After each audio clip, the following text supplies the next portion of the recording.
কুরআন এমন মিষ্টি সুর, শুনলে দুঃখ হয় রে দূর, যার তুলনা কোথাও নাই।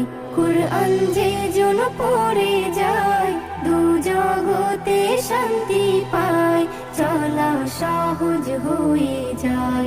কুরআন যে জন পড়ে যায়। এস এম নজরুল বলে, এসো না সকল